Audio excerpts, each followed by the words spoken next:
Good evening, it's meteorologist Michael Fecker. Welcome back to the 9 p.m. all-weather, all-streaming show that we do here every night during the workdays and on weekends. We stream it out to all of our streaming platforms as well as to Facebook Live and YouTube Live. So if you are joining us from either of those platforms, please feel free to leave a question or a comment down below. I'll hopefully be able to address any questions you have as I go through the forecast here, but if not, I'll go through at the very end and see if I can answer anything individually for you. So let's get started here. I'm sure we've got a big crowd tonight. We do have that first alert in effect for tomorrow, mainly tomorrow evening and into tomorrow night. We do have that chance for a few severe thunderstorms. I do think all of us will get into some shower and thunderstorm activity through tomorrow evening. However, I do think those severe thunderstorm warnings will be a little bit more isolated in nature. So we're not expecting widespread severe weather for tomorrow. However, we do have some hazards to talk about, mainly damaging winds being our primary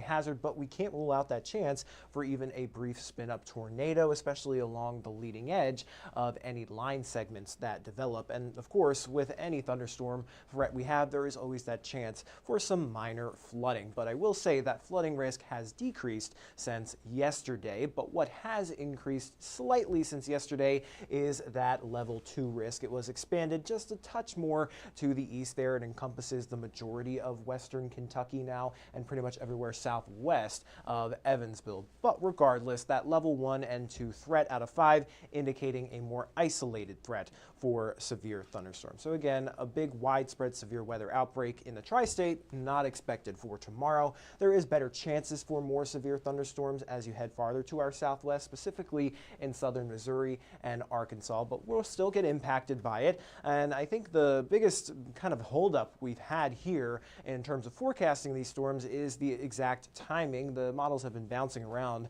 over the last couple of days, but today it does seem they've come to a little bit more of a consensus. These are going to be moving in a little bit later in the day, mainly after 5 p.m. So looking at our future radar, timing out everything through Saturday, so waking up Saturday morning, we are expecting mostly sunny skies. Clouds will filter in through the afternoon with maybe a few sprinkles possible out across portions of southern Illinois in the first part of the afternoon, but many of us stay dry with some sunshine. Winds will be gusty as well out of the south-southwest with gusts up to 25 miles per hour, and generally after 5 p.m. is when we can expect some of those thunderstorms to start rolling through southern Illinois, but it does take some time for those storms to actually make it through the Evansville area and I-69 corridor, and this is where it starts to linger a little bit into the overnight hours as it pushes eastward across the tri-state. So I do think the severe weather threat comes to an end around midnight or maybe a little bit after, and I do think that the best chance for storms is going to be between that 5 p.m.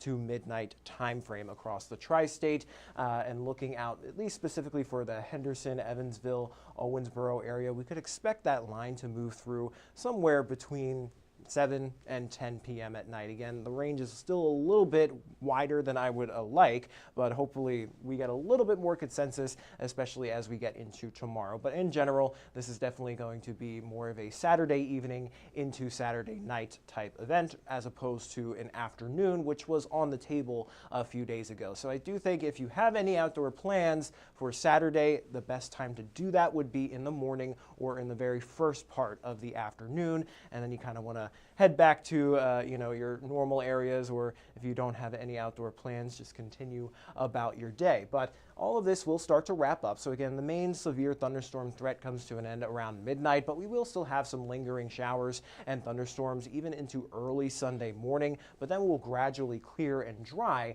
through Sunday afternoon, seeing a return of that sunshine. Still breezy though for the second half of the weekend, now out of the northwest, bringing in some cooler air. So let's take a look at, again, each individual risk here. We just went over the timing of everything.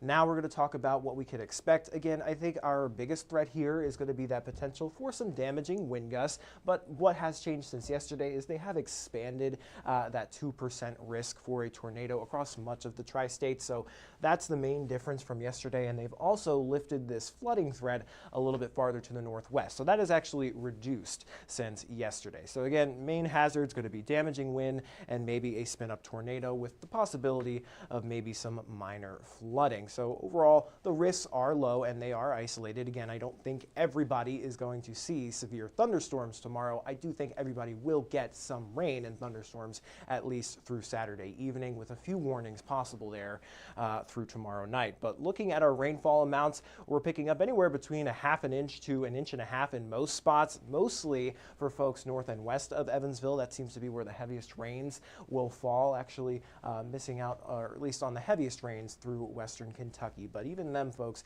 could still pick up at least a quarter inch. So flooding has gone down, but still a possibility there. So just to kind of wrap everything up, a few storms possible, mainly Saturday night into very early Sunday morning, but I think that severe weather threat comes to an end by around midnight. So that is kind of the lowdown there. Let me go ahead and take a quick look at the comments before I move on to the rest of the forecast. We'll talk about what we could expect tonight and then again through much of next week. So let me go ahead, see what you guys are saying. Looks like we've got a lot of good evenings here. Good evening to you guys, Cheyenne, Brian, and Susan. Patty says, happy Friday. Brian says, after the beginning of the line of storms passes, we should be okay. Generally, that's when the severe weather threat typically ends. It's usually that initial line that blows through, and then anything that kind of forms after that doesn't have a whole lot of energy to work with. So yeah, that's why I would say that that main severe weather threat would end by around midnight for most of us. And it looks like Hillary is saying hi in the comments as well. So hi to you too. I'm going to go ahead and continue on with the rest of the forecast here. Again, just a little wrap up. We are on alert for a few severe thunderstorms possible through Saturday evening, lingering a little bit into the overnight hours. Main hazards would be some damaging wind gusts and that threat for even a spin-up tornado, but minor flooding issues are also possible with that. And that should all kind of come to an end by around midnight, 1 a.m., early Sunday morning, but with a few lingering showers possible still into the first part of Sunday morning before we gradually dry and clear out through Sunday afternoon. And as that front clears the area, that is going to be ushering in a much cooler air mass. So even by the second half of the weekend, you're going to notice a huge difference in those temperatures, which I'll also show you here in a moment. But looking at our Doppler radar, it is showing some drizzle activity off to our southwest, but I think it's kind of picking up a little bit too much on that. I think it's picking up on some lower level cloud cover there.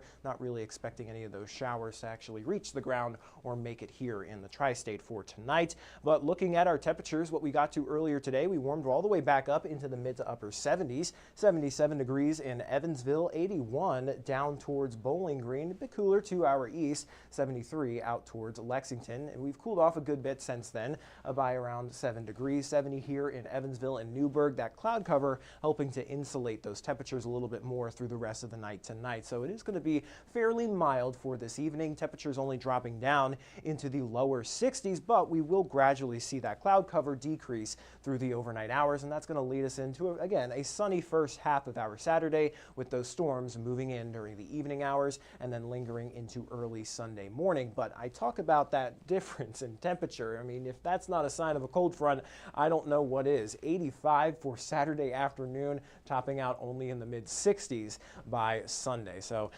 yeah, when you have that big of a temperature drop, typically the weather gets pretty interesting. So that's why we've got that alert for tomorrow evening. Again, a few severe storms possible, widespread severe weather not expected. Now, looking at the rest of next week in terms of our temperatures, we are actually going to be hanging out right around average or maybe even slightly below, especially by the middle and end of next week. Our average highs top out around 70. We'll actually be in the 60s by the middle of next week. So a real nice fall feel to the air for next week. So hopefully that's something we can look forward to outside of this weekend. And beyond the threat for rain this weekend, there's not a whole lot of opportunity for showers as we go through next week. We do have another dry cold front that's going to try to move through Monday evening into Tuesday morning, but it just doesn't look like there's enough moisture with it to conjure up shower chances. But even with that northwesterly flow for Tuesday afternoon, you could pick up some maybe pop up cumulus clouds and maybe a stray sprinkle, but we should remain dry really through much of the middle of the work week until we get into Thursday night and into Friday. It looks like maybe a few straggling showers try to work their way in from the west, but it really doesn't add up to much. So our precipitation here through the next 6 to 10 days averaging out to near normal for this time of year, which typically isn't all that much to begin with. So here's a look at our 7-day forecast. Let me do this and take this full screen so I can give you a better look at it. But again, we've got that alert day on tomorrow for tomorrow evening, and we'll have a few severe storms possible, widespread severe weather not expected. And then looking ahead to Sunday, we have a few showers there for Sunday morning before drying and clearing out into Sunday afternoon. And then looking ahead through much of next week, staying on the drier side with a few showers here and there possible, mainly for Thursday and Friday, but noticing that cool down, temperatures dropping into the 60s for our highs.